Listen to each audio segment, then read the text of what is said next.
他的话说完，魏无羡蓦地后退了一步，身上那股令金陵感到恐惧的气息也随之消散。少年们这才反应过来，急忙去拾地上落着的碗碟。魏无羡站在原地半晌，只对蓝云恒说：“我还不知，原来你叫蓝夏。”这话说出来，蓝云恒与金陵俱是一愣，他们互相对视。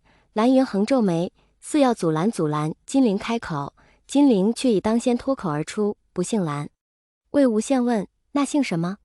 他问的看似随意，语气却莫名很沉，压得蓝云恒没有不开口的余地。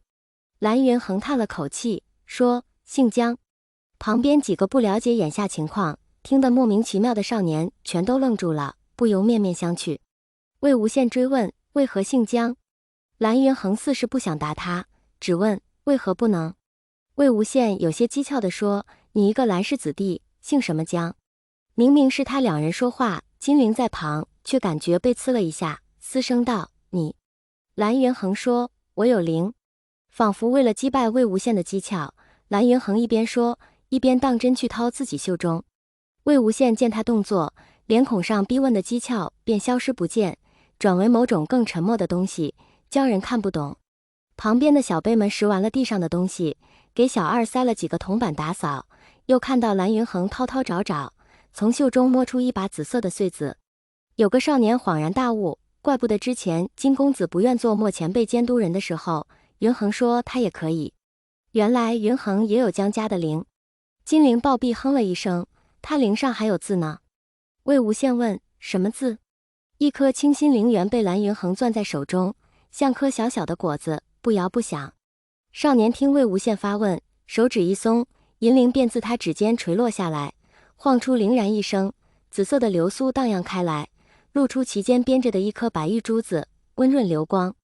蓝云恒说：“长生。”与此同时，魏无羡也低低地说：“长生。”他话音落下，悬在蓝云恒指尖的清新灵方才慢慢地转向魏无羡的方向，露出其上扬注的两个篆字：“长生。”蓝云恒猛然把灵反手抓在手中，倒退一步，冷声问：“你为何知道？”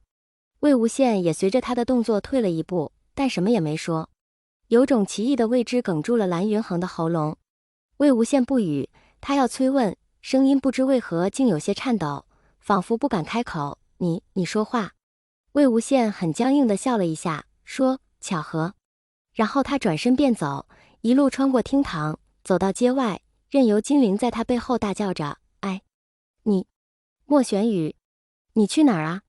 魏无羡不知自己在街上走了多久，这座小城不大，于他而言却像迷宫。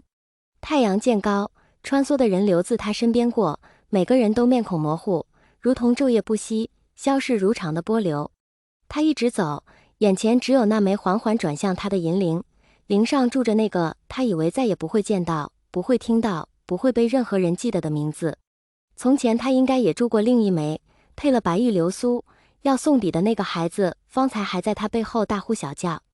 但世间万事虚思变幻，不等他把铃送出去，那能收礼物的，还有会嫌弃他乱花钱的，那些他最为珍视的人，都不知怎么就再也见不到了。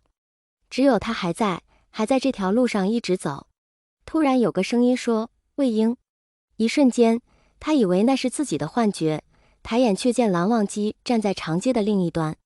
天光正好，长身玉立的身形被明亮的笼着，几乎自己也发起光来，明亮高贵的不似在凡间，墨额飘带随风微动，就像魏无羡梦中那些剪影。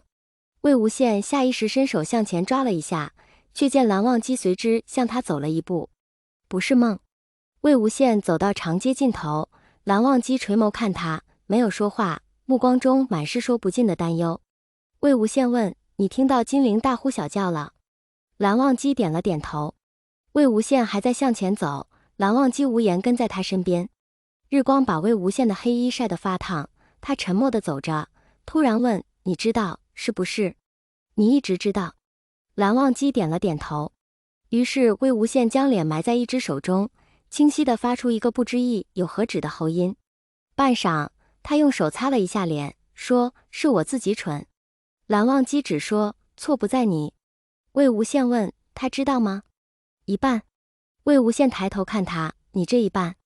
蓝忘机点了点头。魏无羡呼出一口气，这样最好。没过听他叫你父亲。蓝忘机说，在外不叫。魏无羡说，挺好的。还不待蓝忘机回应，他又自顾自地问，我还一直不知他现在叫什么名字。蓝忘机很清晰地说，蓝雉。魏无羡问，哪个雉？山鸡那个。他也不知怎么就将这句话脱口而出，说完只觉得唇齿间与胸膛中都空空落落，却见蓝忘机步子一顿，嘴角轻轻勾了一下。蓝忘机笑了，像是瞧见静夜中第一缕月光流淌过雪地。魏无羡一时说不出话，听到心脏在胸膛中用力地跳动几声，许久，他才轻轻地说，我知道了，是雉，蓝雉，阿雉，纷纷雉雉，可缓缓归。他又问，不是江澄起的？蓝忘机皱眉看他，为何？魏无羡摇头，我最后对他说过一句话。蓝忘机平静地说，我知。魏无羡觉得自己该皱眉，但他不知怎么，竟也跟着笑了一下。蓝忘机总是能让他笑的。等他笑完了，蓝忘机才问，为何叫阿夏？你不知？蓝忘机说，我不知。于是魏无羡摇摇头，仿佛他们错认了一件原本微不足道的大事。我本想给他起个名字，结果起了80来个，都觉得不好，便先起个小名这样叫。他是立夏生的。蓝忘机柔和地问，当真？哈哈哈，不当真，我记错了日子，那天该是小满，但名字已经起了，便也这样叫了。蓝忘机低声说，很好听。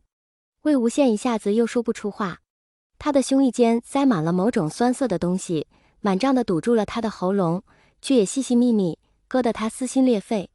然而蓝忘机在他身边，他看到蓝忘机的时候，所有的疼痛和酸涩如冰雪消融，化作一阵淅淅沥沥的暴雨当头而下，冲刷出一切事物本来的样子。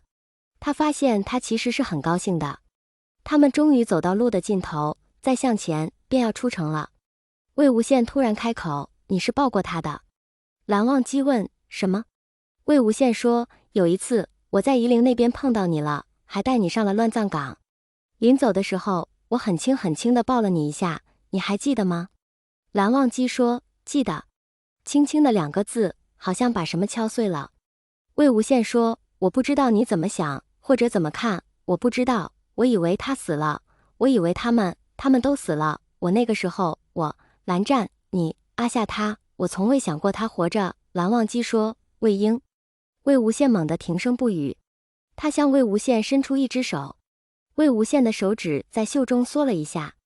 蓝忘机低声道，先回去。魏无羡很清楚，从前蓝忘机不喜欢旁人碰他，但他从来都不介意去碰蓝忘机。就像蓝忘机是一个极雅正的人，但他最喜欢对蓝忘机开玩笑。